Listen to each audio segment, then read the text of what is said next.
Assalamualaikum warahmatullahi wabarakatuh. Terima kasih untuk pertemuan hari ini. Kita membahas tentang hipnoterapi ya atau hipnosis sebenarnya. Kemarin kita sudah membahas atau mencontohkan atau mempraktekkan dalam mata kuliah persalinan. Nah, sekarang kita akan bahas hipnoterapi di sini yang kita gunakan pada mata kuliah NIFAS. Nah, dalam mata kuliah NIFAS ini pada dasarnya sama. Jadi hipnoterapi itu bisa digunakan di kondisi apapun. Ya. Hipnoterapi bisa digunakan di kondisi apapun. Jadi manakala digunakan pada kehamilan namanya hipnopregnancy, tapi digunakan pada persalinan namanya hypnobirthing. Digunakan pada nifas kalau kasusnya breastfeeding jadi hypnobreastfeeding. Mungkin teman-teman akan selalu mengulang-ulang ini, tapi paling tidak itu membuat teman-teman terkonsep bagaimana sih cara melakukan hipnoterapi. Terus yang dilakukan bisa pada kehamilan, pada persalinan, dan juga pada nifas, bahkan bisa pada anak-anak juga namanya hypnoparenting. Suami bisa nggak? Bisa. Ya. Oke, baik. Jadi di sini lebih atau fokus kepada siapa klien kita. Ya, yang akan kita berikan itu klien kita kepada siapa yang pertama. Terus bagaimana kondisinya, setting tempatnya. Tuh. Nah, kemudian saya akan share screen materinya yang sudah saya share juga.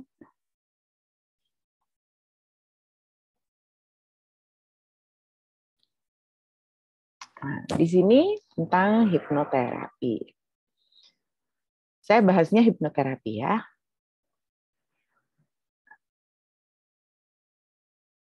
Pernahkah Anda dihipnosis? Kemarin waktu saya melakukan dengan pendulum ya atau waktu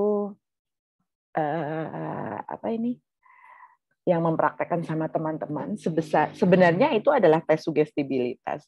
Itu siapa ya yang kemarin Mbak Ayu atau siapa? Aduh Bu, masih pusing ini karena dia mengikuti ya. Nah, pernahkah Anda ini dihipnosis? Pernah nggak dihipnosis? Belum, pernah, dan lain-lain. Sebenarnya dalam keseharian kita, itu kita sebenarnya sudah terhipnosis loh. Banyak hal-hal yang sudah menghipnosis kita. Baik, kita lihat, misalkan sebelumnya, nih, saya akan cek Anda. Merek apa yang langsung Anda pikirkan ya? Kalau saya menanyakan, sampo anti ketumbe, kira-kira sampo anti ketumbe apa yang ada dalam pikiran Anda? Nah, pasti beda-beda tiap orang. Oke. Terus kemudian kalau saya menanyakan margarin, akan muncul kan persepsinya margarin itu apa? Sabun mandi. Oke. Minyak goreng. Apa yang ada dalam pikiran Anda? Air mineral. Oke. Kendaraan bermotor? Ya. Nah, jadi saat saya menyebutkan hal-hal ini, ya, saya sampaikan ke Anda, air mineral gitu. Pasti ada yang bilang, li mineral lah, aqua lah, atau Prestin, terus kemudian apa ya yang biasanya merek-merek itu sesuai dengan apa yang sudah diikuti atau yang sudah digunakan ya.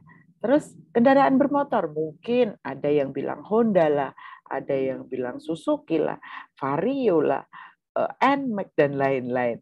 Itu pasti tiap orang akan berbeda-beda. Padahal saya hanya nyebutin kendaraan bermotor gitu. Anda juga tidak akan melihat ini motor di sini, ini mereknya apa. Tapi yang Anda keluarkan adalah apa yang ada di dalam pikiran Anda. Nah, sebenarnya itu adalah proses hipnosis dalam diri kita. Itu adalah yang terinstal dalam diri kita. Sebenarnya seperti itu. Sama, hipnosis juga seperti itu. Jadi pada masa nifas itu juga sama nanti. Pada persalinan, pada kehamilan itu juga sama. Nah, jadi itu adalah sebenarnya kita sudah terinstal dalam diri kita, itu kita sudah terhipnotis dalam diri kita. Proses hipnoterapi. Ya, jadi ada suatu proses dalam hipnoterapi itu harus jelas keadaan awal dan keadaan akhirnya.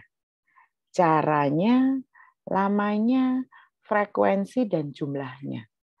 Serta efek samping yang mungkin timbul dan cara mengatasi efek samping tersebut.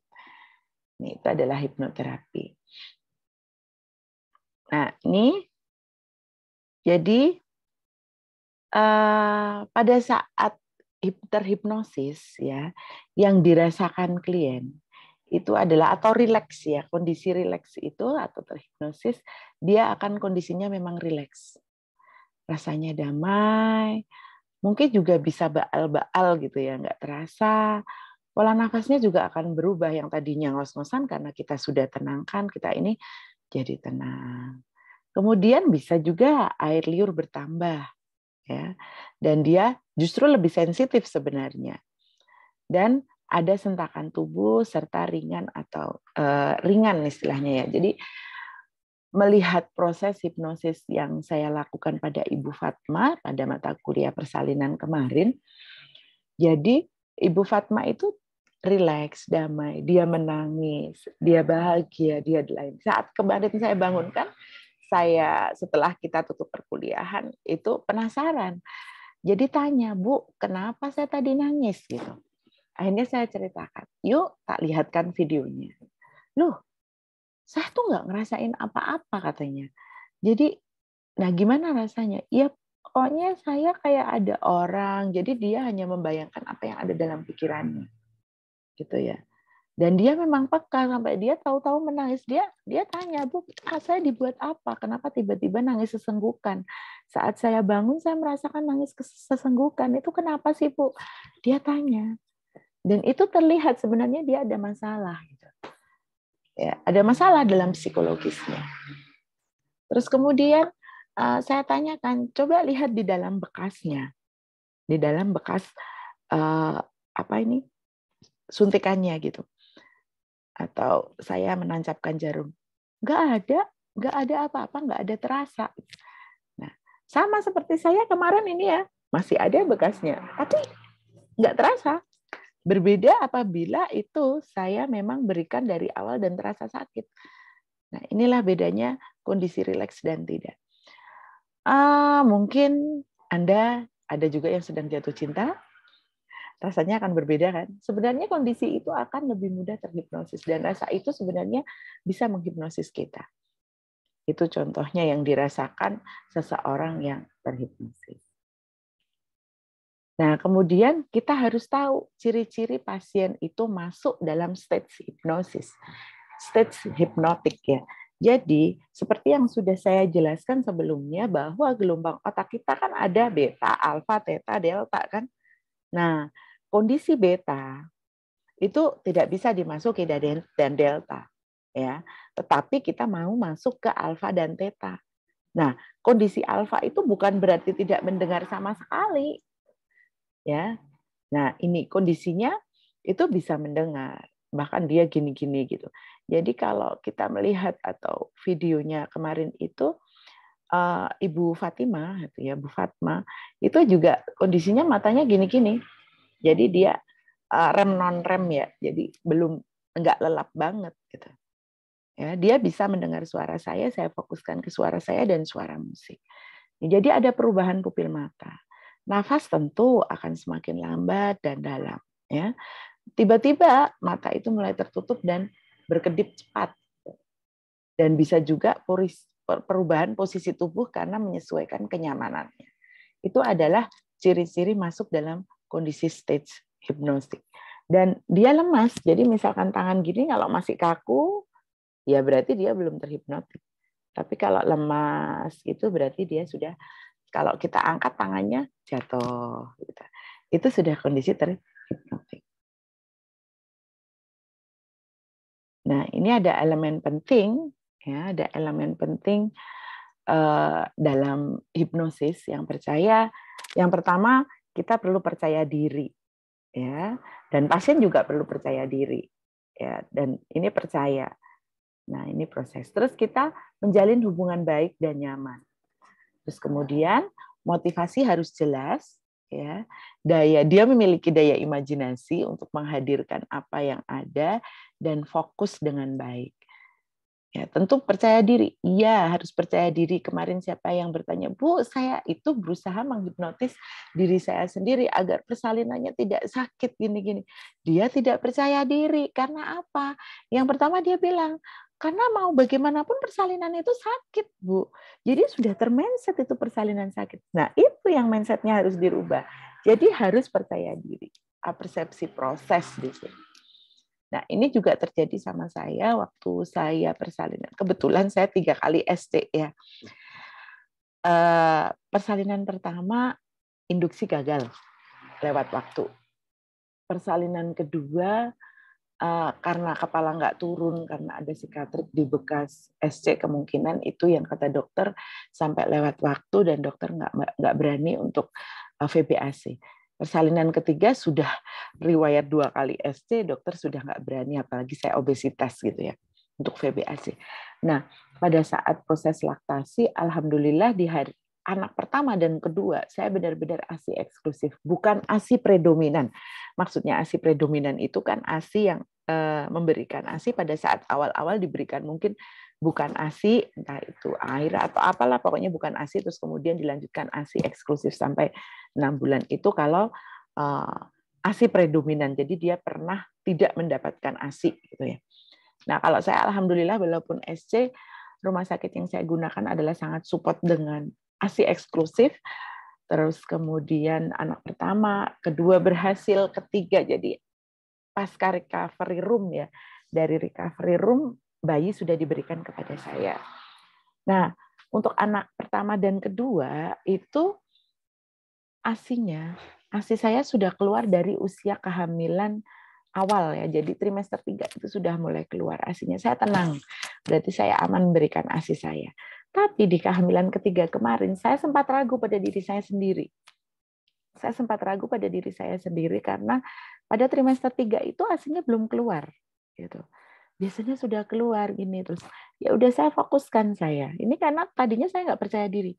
Aduh gimana ya nanti kalau ASI-nya nggak lancar. Bayangin post SC hari pertama itu tapi ASI-nya nggak lancar. Terus bayinya nangis. Saya masih proses recovery gitu. Nah, saya teringat pada anak pertama saya yang berjuang memberikan ASI eksklusif. Kala itu hari malam pertama bayinya rewel, ASI-nya namanya ASI kan hari-hari awal memang belum keluar ya, keluarnya sedikit ya, karena bayi juga belum bisa menghisap, masih pada belajar. Nah ternyata saya tadinya sudah mindsetnya nggak bagus, akhirnya saya gunakan hypnoself untuk diri saya sendiri. Tidak, saya yakin walaupun ASI saya saat ini belum keluar, saya yakin setelah persalinan nanti pasti akan keluar. Jadi setelah keluar bayi pasti itu akan berproses karena proses hormon tubuh saya dan lain-lain. Jadi saya konsepkan di sana, saya harus percaya diri. Setelah itu benar, setelah bayi masuk ke dalam dekapan saya, dia langsung menghisap dengan baik. Dan ternyata ASI di situ memang langsung keluar. Sebenarnya itu juga pikiran kita. Ya, jadi banyak sekali kasus yang entah itu dari keluarga, entah itu dari keluarga ataupun entah itu dari diri ibu sendiri, ibu Nifa sendiri, itu tuh tidak yakin dengan dirinya akan memberikan ASI. Makanya pemberian ASI seringkali itu menjadi terhambat karena apa? Sebenarnya karena rasa percaya dirinya gitu. Itu ya sedikit dari elemen penting. Jadi dalam proses hipnosis ini hal tersebut sangat penting.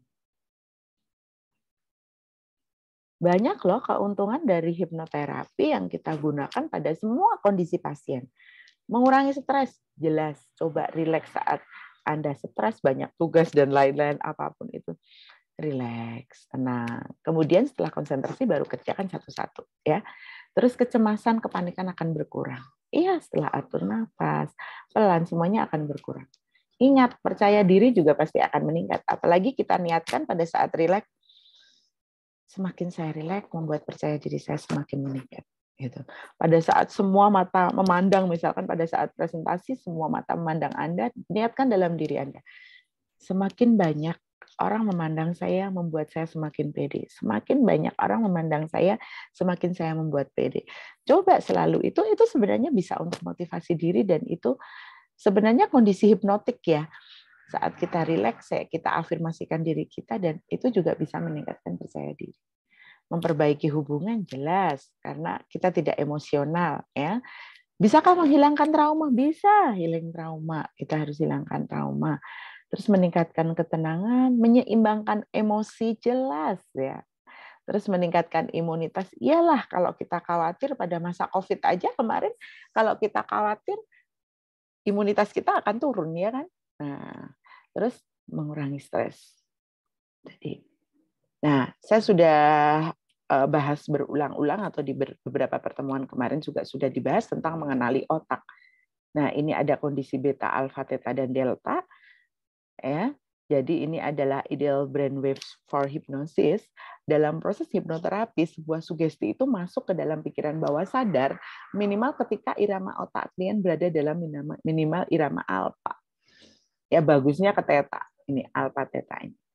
Nah, keempat irama otak ini kita perlukan dalam aktivitas kita selama 24 jam. Beberapa keadaan yang dapat menyebabkan seseorang masuk dalam status alfa antara lain orang tersebut adalah dalam kondisi rileks ya, tidak emosional seperti ketakutan, benci, marah, tegang. Jadi nggak boleh emosi seperti itu. Makanya harus rileks, tenang, rileks. Nggak harus tidur, Bu. Nggak.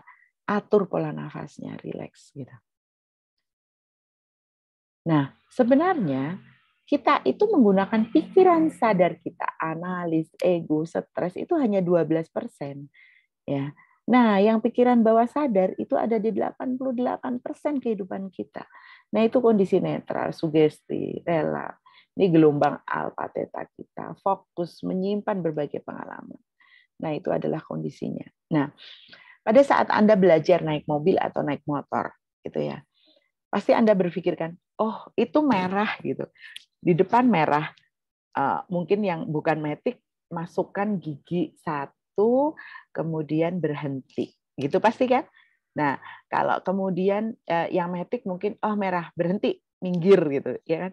Nah, tapi kalau sudah kita kondisi terhipnotik, sudah terinstal dalam diri kita, sudah masuk dalam pikiran theta, alpha theta, naik motor ya udah, tahu-tahu merah gitu sudah ngerem tanpa berpikir kan? Pasti seperti itu. Nah, itu sebenarnya kita sudah terhipnotik. Sama, jadi kebiasaan itu sudah bisa menghipnotis atau masuk dalam pikiran bawah sadar kita. Lihat pola mandi Anda. Pada saat mandi, misalkan entah itu pakai shower gitu kan, ambil sabun, entah ada yang sikat gigi dulu, ambil sabun. Atau ambil sabun, sikat gigi. Sabun juga ada tekniknya. Ada yang gini-gini. Coba, itu dilakukan berulang-ulang. Dan itu pasti seperti sudah kayak diinstal dalam pikiran kita. Ya udah urutannya itu. Coba sekali Anda berniat masuk kamar mandi, nanti saya akan merubah. Kalau mau merubah pasti mikir. Tapi kalau nggak memikir, ya udah langsung. Gitu kan? Itu sebenarnya proses hipnosis semua itu. Dalam diri kita. Nah, cara masuk pikiran ke pikiran bawah sadar ini itu adalah tadi pengulangan atau repetisi. Jadi kalau hal itu sudah diulang-ulang, kita menjadi suatu kebiasaan, itu masuk ke dalam pikiran bawah sadar. Ya, identifikasi kelompok atau keluarga. Ya, jadi melihat identifikasi kelompok, keluarga, ide yang disampaikan bisa juga merupakan ide yang disampaikan oleh sebuah figur yang memang dia yakini gitu. Itu sudah masuk. Iya, menurut ini. Karena dia sudah meyakini figur tersebut, jadi mengikuti. Terus kemudian dalam kondisi atau keadaan emosi yang intens, ya, dalam kondisi alfa atau rileks. Berikut tahapan atau tingkatan hipnotik. Ini hipnodial, ya, ini adalah hipnotik dalam, hipnosis ringan, somnambulisme, ini dalam tidur ya. Terus hipnotis medium, ini adalah somnambulisme dalam. Ini sih.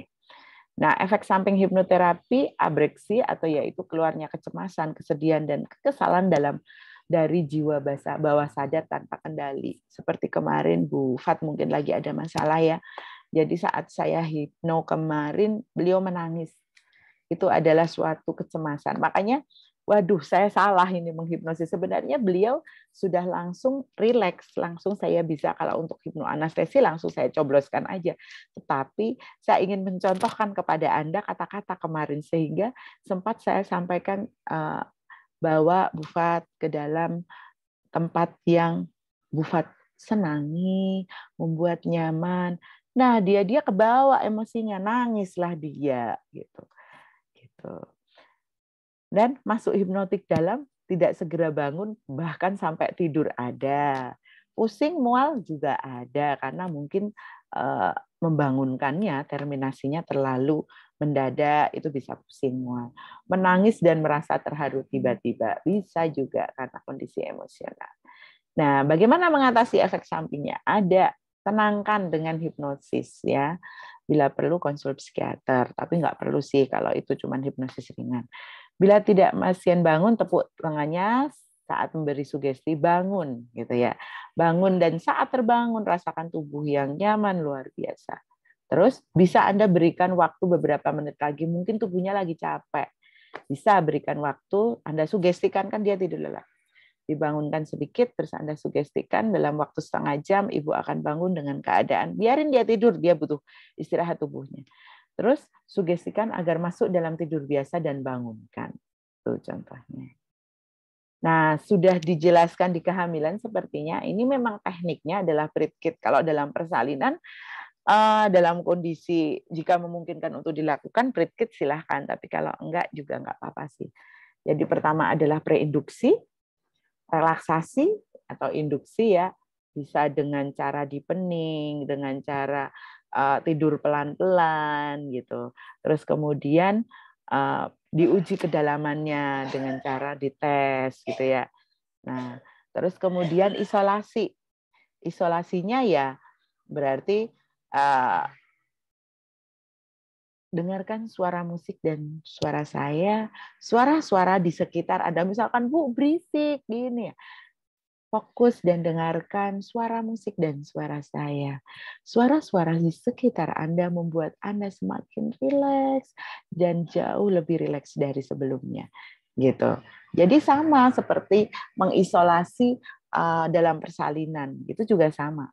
Gitu ya. Jadi bukan berarti tidak nyeri, tidak ini, tapi rasakan gelombang cintanya, semakin rileks. Kalau isolasi untuk ini menyusui yang sakit karena puting susu leset juga bisa.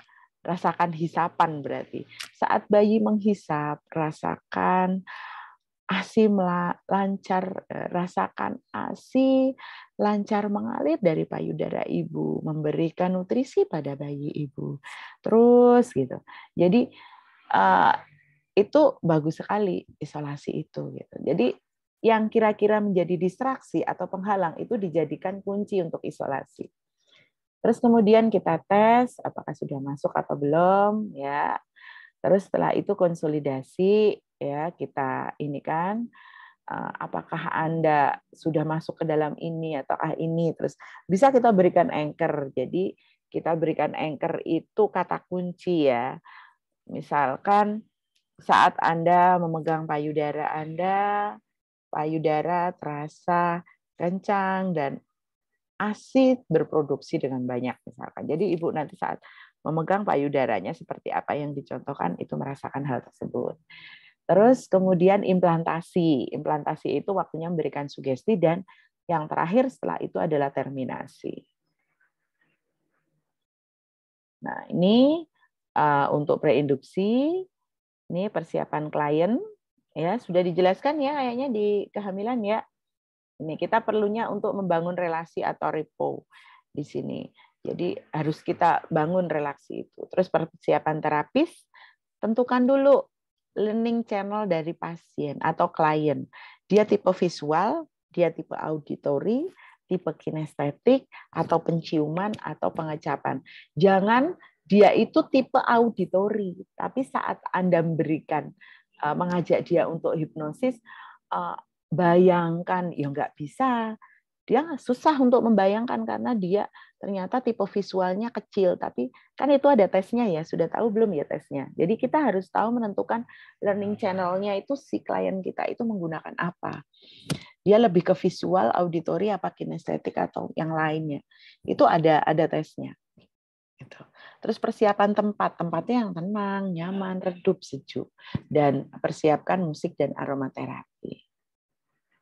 Nah, sugesti itu bagaimana Bu yang efektif?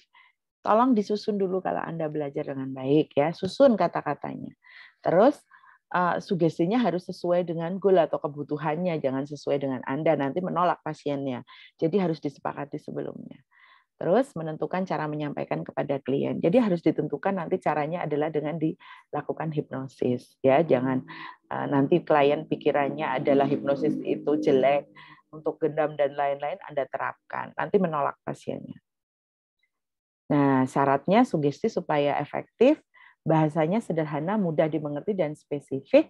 Positif programming, sugestikan apa yang diinginkan, jangan menggunakan kalimat negatif. Gunakan emosi dengan merancang kalimat sugesti, berkesan dan meyakinkan tentunya. Kalau Anda nggak percaya diri, nggak meyakinkan, ya nggak akan bisa. Gitu. Nada rendah, monoton, tanpa dialek yang asing bagi klien. Anda bukan pasiennya, bukan orang ngapak, Anda ngapak-ngapak. Itu nggak bisa ya. Terus arti tunggal, jangan menimbulkan salah persepsi. Ya, gunakan kalimat sekarang. Nah, ini contoh-contohnya. Ini untuk tes sugestibilitas, contoh-contohnya nanti saya akan. Nah, untuk prakteknya kita nanti praktekkan di praktikum ya.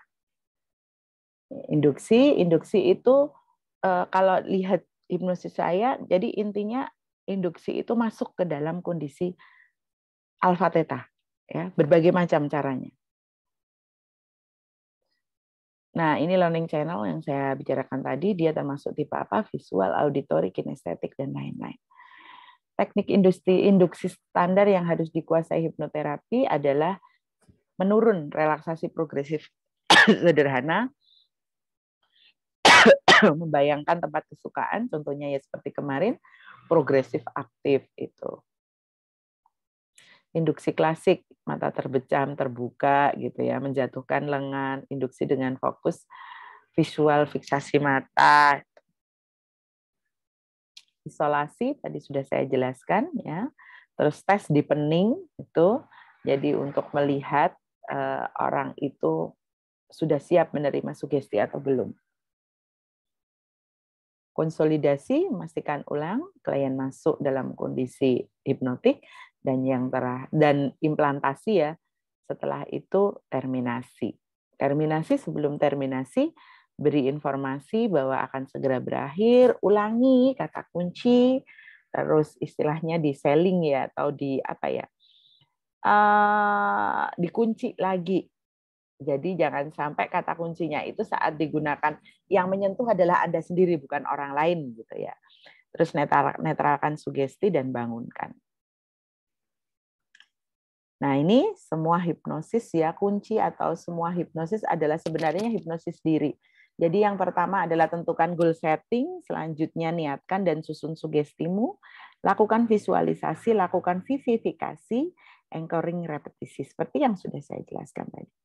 Baik, terima kasih. Itu adalah pertemuan kita hari ini. Tolong dibaca kembali, tolong dipahami, bisa digabungkan dengan materi-materi saya sebelumnya ataupun praktikum sebelumnya untuk memperdalam teori ini. Cukup sekian untuk pertemuannya selanjutnya. Silahkan Anda bisa tanya jawab di dalam link. Terima kasih. Billahi taufiq wal hidayah. Wassalamualaikum warahmatullahi wabarakatuh. Salam sukses selalu, semangat, sehat selalu, dan semoga banyak membantu teman-teman semua.